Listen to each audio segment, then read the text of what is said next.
عبده ورسوله أما بعد فأعوذ بالله من الشيطان الرجيم بسم الله الرحمن الرحيم إن الذين قالوا ربنا الله ثم استقاموا تتنزل عليهم الملائكة ألا تخافوا ولا تحزنوا وأبشروا بالجنة التي كنتم توعدون صدق الله العظيم. معزز سامعین کرام اور میرے همنشین ساتھیوں، اللہ رب العزت کا احسان ہوا، کرم ہوا، اللہ تعالیٰ نے اپنی دین کی بات سننے کے لیے کچھ دیر بیٹھنے کی توفیق عطا فرمائی. اللہ تعالیٰ سے دعا ہے کہ اللہ تعالیٰ مجھے حق بات کہنے اور ہم سب کو اس پر عمل کرنے کی توفیق عطا فرمائے. معزز سامعین کرام، انسان اس دنیا میں اللہ رب العزت کے حکموں کا پابند ہے. اللہ تعالیٰ نے انسانوں کو یہ حکم دیا کہ ان اعبدوا اللہ، کہ اے انسانوں تمہیں جو عبادت کرنی ہے وہ خاص اللہ ہی کی کرنی ہے. اللہ کے علاوہ کسی اور کی عبادت آپ نے نہیں کرنی. جب ایک انسان اللہ کے حکموں کا پابند ہے تو اسے اللہ کے حکموں کا پابند بن کر زندگی گزارنا چاہیے. اور ان میں سے ایک حکم ان اعبدوا اللہ، اللہ کی عبادت کرو. اس حکم کو اگر ہم دیکھیں کہ اللہ کی عبادت کرو تو اس حکم میں شرک کی نفی ہمیں نظر آتی ہے کہ شرک نہیں کرنا. اگر ہم اللہ کی عبادت کو کسی اور کے ساتھ خاص کریں گے وہ شرک بن جائے گا. اگر ہم عبادات کو اللہ ہی کے ساتھ خاص کریں گے یہ توحید بن جائے گا. تو ہمیں شرک سے بچنا ہے اور اللہ کی عبادت کر کے توحید پہ قائم رہنا ہے. اسی کے لیے میں نے قرآن کریم کی آیت کا ایک حصہ تلاوت کیا، ان الذین قالوا ربنا اللہ، بے شک وہ لوگ جو کہتے ہیں کہ اللہ ہمارا رب ہے، ثم استقاموا، پھر اپنے اس قول پر جمے رہتے ہیں. انسان یہ اقرار زبان سے کر لیتا ہے کہ اللہ ہمارا رب ہے، لیکن اپنے اعمال سے اس کے خلاف کرتا ہے. وہ اپنے کردار سے اس بات کا ثبوت دے رہا ہوتا ہے کہ ہم زبان سے تو اللہ کو اپنا رب مانتے ہیں لیکن ہمارے اعمال توحید کے منافی ہیں. تو اللہ نے ایک شرط لگائی، ثم استقاموا، اگر تمہارا قول، تمہارا فعل، تمہارے قول کے مطابق تمہارا فعل ہوگا اور قول اور فعل میں کوئی تضاد نہیں ہوگا اور تم استقامت کے ساتھ اپنی زندگی کو گزارو گے توحید پر قائم رہتے ہوئے، تتنزل علیکم الملائکہ، اللہ رب العزت تم پر فرشتوں کو نزول کریں گے، فرشتے اتریں گے تمہارے لیے. اللہ تخافوا، فرشتے کہیں گے اے اللہ کے بندے کوئی خوف مت کھانا، کوئی ڈر محسوس مت کرنا. جب انسان کی روح نکالنے فرشتے آتے ہیں آسمانوں سے، اللہ رب العزت بھیجتے ہیں، انسان ڈرا ہوا ہوتا ہے. انسان نے ان فرشتوں کو پہلی بار دیکھا ہوتا ہے، اس سے پہلے کبھی کسی فرشتوں کو نہیں دیکھا. تو اس ڈر کی حالت میں، اس خوف کے حالت میں فرشتے آپ کو تسلی دیں گے، خوف مت کھاؤ، قبر کا خوف دل میں مت رکھو، حشر کا خوف دل میں مت رکھو، جہنم کے خوف کو دل سے نکال دو. ولا تحزنوا، ابھی تو تمہیں لگ رہا ہے کہ موت کا فرشتہ آ چکا ہے، میری روح نکال کر لے جائے گا، گھر والے مجھ سے چھوٹ جائیں گے، اہل و عیال بال بچے مجھ سے چھوٹ جائیں گے، دنیا مجھ سے چھوٹ جائے گی، اب مجھے قبر میں جانا ہے. انسان کے دل میں ایک غم ہوتا ہے، بچوں کی محبت دل میں آتی ہے، بیوی اور ماں باپ کی محبت دل میں آتی ہے. تو فرشتے کہیں گے تحزنوا، ان تمام چیزوں کا، اولاد کا، بال بچوں کا، اپنی بیویوں کا، ماں باپ کا کوئی غم دل میں مت رکھو۔ کیوں نہیں رکھو؟ ہم کیوں دل سے ان کی محبتوں کو نکالتے ہیں؟ تو فرشتے آگے کہیں گے وَأَبْشِرُوا بِالْجَنَّةِ الَّتِي كُنتُمْ تُوعَدُونَ، خوشخبری ہے تمہارے لیے، جس چیز کی خوشخبری ہے، جنت کی خوشخبری ہے، كُنتُمْ تُوعَدُونَ، جس کا تم سے وعدہ کیا گیا تھا۔ جب انسان مرتے وقت جنت کی خوشخبری کو فرشتوں کی زبان سے سنتا ہے، اس کے دل سے اس دنیا کی محبت بھی نکل جاتی ہے، اولاد کی محبت بھی نکل جاتی ہے، اور اس کے دل سے موت کا خوف بھی نکلتا ہے، قبر کا خوف بھی نکلتا ہے، وہ خوشی خوشی اللہ کے سپرد اپنی جان کو کر دیتا ہے۔ میرے دوستوں، کتنی بڑی بات ہے! اگر ایک مسلمان اپنی زندگی توحید پر گزار دے، اس کے قول میں بھی توحید ہو، اس کے فعل میں بھی توحید ہو، تو ایسے شخص کے لیے جنت کی خوشخبری ہے۔ تو ہم میں سے کون نہیں چاہتا کہ ہمارے لیے بھی جنت کی خوشخبری ہو؟ اس کے لیے ہمیں صرف ایک عمل کرنا ہے، توحید پہ رہ کر اپنی زندگی کو گزارنی ہے۔ دوسری بات، انسان اس دنیا میں اپنے آپ کو اعمال کا پابند بھی بناتا ہے، نمازوں کا پابند بھی بناتا ہے، فرائض کو بھی پورے کرتا ہے، واجبات کو بھی پورے کرتا ہے، دین کے تقاضوں کو بھی پورے کرتا ہے، صدقات بھی دیتا ہے، نفلیں بھی پڑھتا ہے، اپنے جسم کے اعضاء اور جوارح سے کسی کو تکلیف بھی نہیں پہنچاتا، آنکھوں کی حفاظت یہ کرتا ہے، زبان کی حفاظت یہ کرتا ہے، کانوں سے غلط نہیں سنتا، ہاتھ سے غلط نہیں کرتا، زبان سے غلط نہیں بولتا، دل میں کسی کے لیے بغض، حسد، کینے کو نہیں رکھتا۔ ان تمام چیزوں کے باوجود ایک اور فکر انسان کے اندر ہونی چاہیے، مسلمان کے اندر ہونی چاہیے۔ ایک تو ہے اعمال کو در گزرنا، اور دوسری فکر یہ ہے کہ اس اعمال کو اللہ رب العزت کی بارگاہ میں قبول بھی کروا دینا۔ یہ دو الگ الگ تقاضے ہیں۔ ایک تقاضا تو اعمال کے کرنے کا ہے، اور دوسرا تقاضا ان اعمال کو قبول کروانے کا ہے۔ ابھی ماضی قریب میں ایک شخص گزرے ہیں، ابن عطا اللہ اسکندری رحمہ اللہ، علماء کی رائے تھی کہ یہ ایسے شخص ہیں، انہیں اس دور کا حکیم لقمان کہا جاتا تھا۔ ان کی باتیں، ان کی نصیحتیں، ان کے اقوال اس طرح جو آدھگر سے لکھنے کے قابل ہیں۔ تو وہ فرمایا کرتے تھے، وہ فرماتے تھے کبھی کبھی ایسا ہوتا ہے کہ بندے پر اطاعت کا دروازہ تو کھل جاتا ہے، لیکن اس کے لیے قبولیت کا دروازہ بند کر دیا جاتا ہے۔ انسان لگا ہوا ہے مساجد میں، نمازیں پڑھتا ہے، بستر یہیں پہ ڈال دیا ہے اس نے، اور تمام دین کے تقاضوں کو پورے کر رہا ہے، تو ایسے شخص کے لیے اطاعت کا دروازہ کھلا ہوا ہے، وہ کھل کر اللہ کی اطاعت کر رہا ہے، اللہ کے حکموں کو پورا کر رہا ہے، لیکن اس کے لیے قبولیت کا دروازہ بند ہے۔ تو ایسے شخص کو چاہیے وہ اپنے اعمال کی قبولیت کے لیے اللہ رب العزت کی طرف رجوع کرے، اور اللہ سے اپنے اعمال کی قبولیت کی دعائیں مانگے۔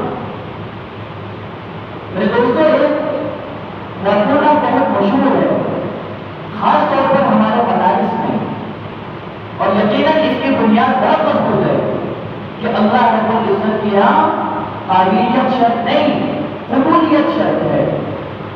انسان جتنا ذلیل و فتیل ہو، انسان جتنا کتابوں کا کیڑا بن جائے، اس کو تمام چیزیں اکثر طریقے سے آتی ہوں، وہ اپنی ذہانت کی بنیاد پر کوئی دنیا کو کما سکتا ہے، لیکن اگر قبولیت نہیں ہوگی آخرت میں اس کا کوئی حصہ نہیں ہوگا۔ تو قابلیت شرط نہیں ہے، قبولیت شرط ہے۔ اگر قابلیت شرط ہوتی، اگر قابلیت شرط ہوتی تو ہم میں سے کسی کی عبادت اللہ کے حضور قبول نہیں ہوگی۔ اب میری اس بات کی بنیاد کیا ہے؟ میں کس طرح سے کہہ رہا ہوں کہ اگر قابلیت شرط ہوتی تو ہماری عبادت اللہ کے قبول نہیں ہوتی، کیونکہ اللہ کے نبی صلی اللہ علیہ وسلم کا فرمان ہے ما عبدناک حق عبادت الا اللہ، ہم نے تیری عبادت کا حق ادا نہیں کیا۔ جب اللہ کے نبی ان کی زبان مبارک سے یہ بات نکل سکتی ہے کہ اے اللہ ہم نے تیری عبادت کا حق ادا نہیں کیا، تو ہماری اور آپ کی عبادت کی کیا حیثیت رہے گی؟ اس وجہ سے کہا جاتا ہے قابلیت شرط نہیں بلکہ قبولیت کی شرط ہے۔ اللہ رب العزت ایسی بڑی ذات ہے، اتنی بڑی ذات ہے، اللہ رب العزت کو نہ ہی ہماری جانوں کی پرواہ ہے، نہ ہی ہمارے مال کی پرواہ ہے، نہ ہی ہمارے عبادات کی پرواہ ہے۔ کتنے فرشتے ایسے ہیں جو جب سے اللہ رب العزت نے ان کی تخلیق کی ہے اس وقت سے لے کر روز قیامت میں وہ سجدے میں رہیں گے۔ بہت سے فرشتے جو رکوع میں رہیں گے، بہت سے فرشتے جو قیام میں رہیں گے، قیامت تک کے لیے قیام میں رہیں گے۔ حدیث شریف میں آتا ہے کہ جس طرح ایک بیت اللہ ہماری اس زمین پر ہے، بالکل اسی کے اوپر ایک بیت معمور ہے۔ زمین میں اس بیت اللہ کا طواف انسان کرتا ہے، لیکن آسمانوں پہ اس کا طواف فرشتے کرتے ہیں، اور اللہ کے فرشتے اتنی زیادہ تعداد میں ہیں جو ایک دفعہ اس کا طواف کر لیتا ہے، قیامت تک دوبارہ اس کی باری نہیں آتی۔ اللہ کو ہماری عبادت کی کیا کرتا ہے؟ انسان جو عبادت کرتا ہے وہ اپنی ذات کے لیے کرتا ہے، انسان جو اعمال کرتا ہے وہ اپنی ذات کے لیے کرتا ہے، انسان اپنی جنت کو بناتا ہے۔ اللہ رب العزت کی جنت تھوڑی بناتا ہے۔ اللہ رب العزت تو تمام چیزوں سے بے نیاز، انہیں ہماری عبادت کی کوئی پرواہ نہیں۔ تو میرے دوستو، ہمارا عمل ہو چھوٹا ہو لیکن اس میں اخلاص ہو۔ بعض اوقات ایسا ہوتا ہے کہ اللہ رب العزت انسان کی جانوں کو بھی لے لیتے ہیں اور اس کی جان دینے کو قبول بھی نہیں کرتے۔ تو قیامت کے دن ایک شہید آئے گا جس نے اللہ کی راہ میں لڑتے ہوئے اپنی جان دی ہوگی۔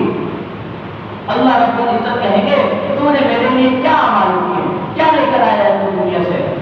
کہے گا یا اللہ میں تیری راہ میں میدان جہاد میں لڑتے لڑتے اپنی جان کو تیرے لیے میں نے قربان کر دیا۔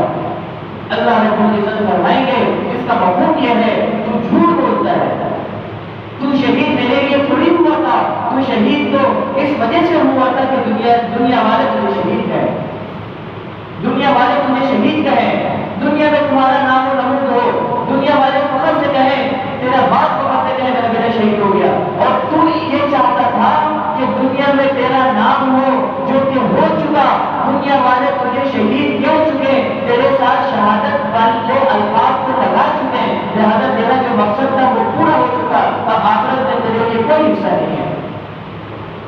تو انسان نے اپنی جان بھی دی، لیکن اللہ رب العزت کے حضور اس کا جان دینا بھی قبول نہیں ہوا۔ اور کبھی ایسا ہوتا ہے اعمال تھوڑے سے ہوتے ہیں لیکن انسان کی نجات کے لیے کافی ہو جاتے ہیں۔ ایک بہت مشہور واقعہ ہے، ایک فاحشہ عورت ایک کتے کو پانی پلانا اس کی بخشش کا سامان بن گیا، اللہ رب العزت نے اس کی مغفرت کر دی۔ اس کے عمل میں اخلاص تھا اور اس شہید کے عمل میں اخلاص نہیں تھا، اس کا جان دینا بے سود گیا اور اس کو کتے کو پانی پلانا جنت کے لیے اس کا سبب بن گیا۔ تو میرے دوستو، اعمال تھوڑے سے ہو، بھلے سے ہم صرف فرائض کی ادائیگی کر رہے ہوں، لیکن اس میں اخلاص ضروری ہے۔ اگر ہم نے صدقہ دیا، اپنے حیثیت کے مطابق دیا، جتنا بھی دیا، لیکن ان صدقے دینے میں اخلاص کا ہونا ضروری ہے۔ آپ علیہ السلام کی حدیث کا مفہوم ہے اگر احد پہاڑ کے برابر کوئی سونا اور چاندی بھی صدقہ کرے لیکن اس میں اخلاص نہیں ہو، ریاکاری ہو، تو اس کا سونا اور چاندی احد پہاڑ کے برابر صدقہ دینا بے سود ہے۔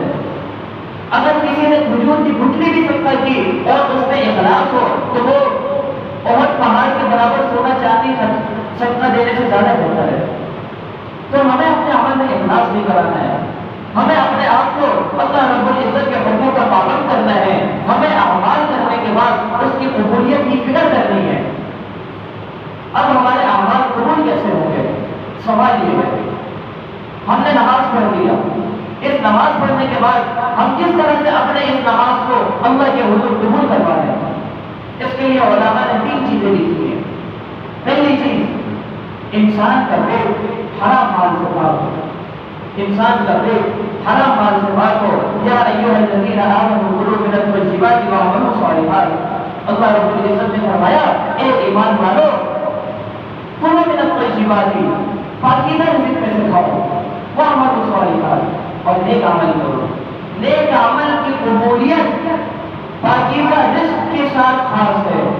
اگر آپ کے جسم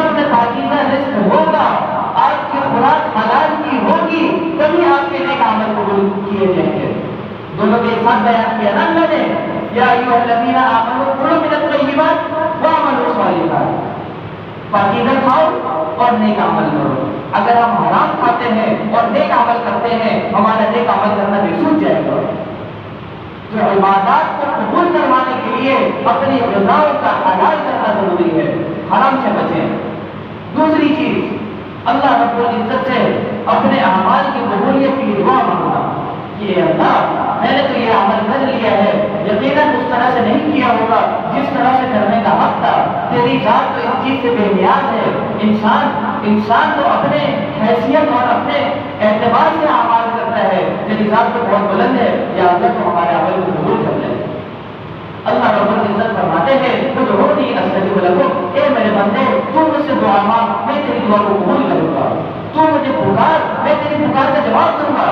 تو میرے پاس ایک قدم آ، میں تیرے پاس 10 قدم چل کر جاؤں گا۔ ہم اللہ کو پکارے تو صحیح، ہم اللہ سے مانگے تو صحیح، ہم عبادات کرتے ہیں اٹھ کر چلے جاتے ہیں۔ آپ علیہ السلام کی حدیث ہے الدعاء مخ العبادۃ، دعا عبادت کا مغز ہے۔ ہم پورے اعمال کو تو کر لیں لیکن ہمارے اعمال مغز سے خالی ہوں۔ پورے انسان کو بنا دیا، انسان جو ہے وہ سب سے خالی ہو، وہ کامل انسان کہلائے گا۔ اسی طرح ہمارا ایک عمل، ہمارے اعمال جسم کی حیثیت رکھتا ہے اور دعا جو ہے وہ سر کی حیثیت رکھتی ہے۔ تو اعمال کی قبولیت کے لیے دوسری شرط جو ہے وہ دعا کا مانگنا ہے، ہم اللہ سے دعا مانگے اپنے اعمال کی قبولیت کے لیے۔ اور تیسرا، علماء فرماتے ہیں کہ انسان کوئی بھی عمل کرے، چاہے چھوٹا ہو چاہے بڑا ہو، ان اعمال کو پوری زندگی کرنے کی کوشش کرے۔ ما دل وقل، اعمال چھوٹا ہو لیکن اس دوام ہو، ہمیشہ کے لیے ہو، عادت بنائے۔ قرآن کریم کی ایک رکوع پڑھنے کی عادت بنائے لیکن روزانہ ہو، 2 رکعت نفل پڑھنے کی عادت بنائے لیکن روزانہ ہو، 2 روپے صدقہ دینے کی عادت بنائے لیکن روزانہ ہو، 1 تسبیح آپ ذکر کرنے کی عادت بنائے لیکن روزانہ ہو۔ اللہ رب العزت دوام کو پسند کرتے ہیں۔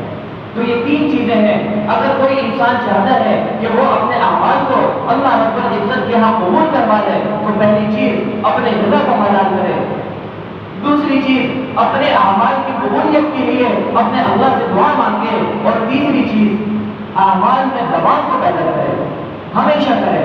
اگر یہ 3 چیزیں ہوں گی تو انشاءاللہ ہمارے اعمال جو ہے وہ اللہ رب العزت کے ہاں قبول ہو جائیں گے۔ تو کون چاہتا ہے کہ ہمارے اعمال اللہ کے ہاں قبول ہو؟ ہر شخص چاہتا ہے۔ انسان تو آیا مسجد میں، غسل کیا، اس نے وضو بنایا، آ کر یہاں پہ اپنی مصروفیات میں سے اوقات نکالے، 1 گھنٹہ دیا، بیان سنا، خطبہ سنا، نماز پڑھی اس نے، اور آخر میں خالی جھولی لے کر جا رہا ہو، کیا فائدہ اس کا اتنے وقت کو دینے کا؟ کیا ہی اچھا ہو کہ وہ اپنے ایک اوقات کو اللہ سے قبول کروا دے، اور وہ قبول کروانے کے لیے دل میں طلب ہو، دل میں چاہت ہو، اللہ سے دعا ہو کہ اللہ ہمارے اعمال کو قبول کر لے، اللہ رب العزت قبول کر لے۔ تو میرے دوستوں، سارے ارادہ کرتے ہیں اس بات کا کہ ہم اپنے آپ کو اعمال پر بھی لائیں گے، اعمال پر بھی لائیں گے۔ آج ہمارے ذہنوں میں یہ بات ہے کہ زندگی جس طرح کی گزار لو، فرائض کی ادائیگی کرو نہ کرو، سنتوں کو اپنے جسموں پہ سجاؤ نہ سجاؤ، اللہ کے راستے میں نکلو نہ نکلو، پیسے کو اللہ کی راہ میں خرچ کرو نہ کرو، ہم آپ علیہ السلام کے امتی ہیں، ہم مر جائیں گے، قبر میں چلے جائیں گے، روز محشر میں ہمیں اٹھایا جائے گا، آپ علیہ السلام آئیں گے اور ہم سے کہیں گے ارے حضرت آپ ہی کا انتظار تھا، چلیے جنت آپ کے انتظار میں ہے، ہم آپ کو جنت سے چھوڑ دیں۔ ہماری سفارش اللہ سے کریں گے اور ہمیں ہاتھ پکڑ کر جنت میں لے جائیں گے۔ کہ اللہ کی جنت اتنی سستی ہے؟ کیا صحابہ جو ہے وہ جنگوں میں کیوں نکلتے تھے؟ صحابہ جو ہے وہ جنگوں میں نکل کر اس جنگی حالات میں فرض نمازوں کو کیوں نہیں چھوڑتے تھے؟ چھوڑتے تھے۔ اگر اتنی سستی جنت ہوتی، حضرت حسین رضی اللہ تعالی عنہ اپنے سر کو نماز کی حالت میں کیوں کٹواتے ہیں؟ نہیں پڑھتے نماز؟ تو میرے دوستوں، جنت اتنی سستی نہیں ہے جتنا ہم نے سمجھ لیا ہے، جتنا ہم نے سمجھ لیا ہے۔ صحابہ نے جنت کے لیے دنیا کو چھوڑا، اور ہم جنت حاصل کرنے کے لیے صرف ایک آسرا لگائے ہوئے ہیں کہ آپ علیہ السلام کی سفارش ہمیں ملے کہ ہم جنت میں جائیں گے۔ آپ علیہ السلام کی سفارش یقیناً مومنین کے لیے ہے، یقیناً اپنے امت کے لوگوں کے لیے ہے، لیکن کن لوگوں کے لیے؟ سوال تو یہ بھی ہے، کیا آپ علیہ السلام کی پوری امت، آپ علیہ السلام اس کی سفارش کرے گا اور وہ جنت میں چلی جائے گی؟ کیا آپ علیہ السلام کی امتیوں میں سے کوئی ایک امتی بھی جہنم کا مزہ نہیں چکھے گا؟ ایسا ہے کیا؟ کسی حدیث میں، کسی روایت میں، کسی مولوی کے بعد میں آپ نے ایسا سنا کہ پوری کی پوری امت آپ علیہ السلام کی سفارش کی وجہ سے جنت میں چلی جائے گی، کوئی ایک امتی کو بھی آزاد نہیں ہوگا؟ کیا ایسا آپ نے سنا؟ آپ علیہ السلام اپنے صحابہ کو، اپنے ازواج مطہرات کو، اپنی عورتوں کو، اپنے امت کے لوگوں کو اعمال پر لگاتے تھے۔ اگر جنت چاہیے تو اعمال کرنا پڑیں گے، اعمال کی بنیاد پر آپ کو جنت ملے گی، نعروں کی بنیاد پر کوئی جنت نہیں ہے، چیخنے چلانے پر کوئی جنت نہیں ہے، اسلام کے نعرے لگانے میں کوئی جنت نہیں ہے۔ جنت آپ کے اعمال کی بنسبت ہے، جیسے آپ کے اعمال ہوں گے ویسی آپ کو جنت ملے گی۔ حدیث میں تو یہ بھی آتا ہے کہ آپ علیہ السلام کے امتی فرشتے لے کر آئیں گے آب کوثر کے پاس، آپ علیہ السلام آب کوثر کا پانی اپنے ہاتھ سے اپنے امتیوں کو پلا رہے ہوں گے، لیکن جب امتیوں میں سے چند لوگ تشریف لائیں گے آپ علیہ السلام اسے لے کر اپنے چہرے کو پھیر لیں گے۔ فرشتے کہیں گے یا رسول اللہ، جس طرح یہ آپ کی امتی ہے یہ بھی تو آپ کی امتی ہے، آپ انہیں آب کوثر کا پانی پلا رہے ہیں اور ان سے آپ منہ موڑ لیں، کیا وجہ ہے؟ آپ علیہ السلام کہیں گے یہ وہ لوگ ہیں جنہوں نے میرے اس دنیا سے جانے کے بعد میرے دین کو بگاڑ دیا، میرے دین کو اپنی چاہت کے مطابق ڈال دیا، اپنے مرضی سے میرے دین پر عمل کرتے رہے، لہٰذا میرا ان سے کوئی تعلق نہیں۔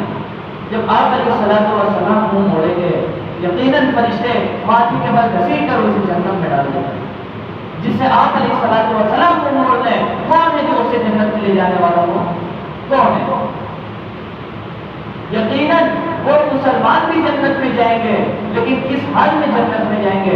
انہیں جب جہنم میں ڈالا جائے گا، حدیث مبارکہ کا مفہوم ہے کہ جہنم سے آواز آ رہی ہوگی، یا حنان یا منان، یا حنان یا منان، اور یہ آواز اس بندے کے جہنم میں جانے کے اربوں خربوں سال کے بعد جہنم کا جو داروغہ ہے جسے مالک کہا جاتا ہے وہ اس آواز کو سنے گا اور سن کر کہے گا کیا تکلیف ہے تجھے بتا۔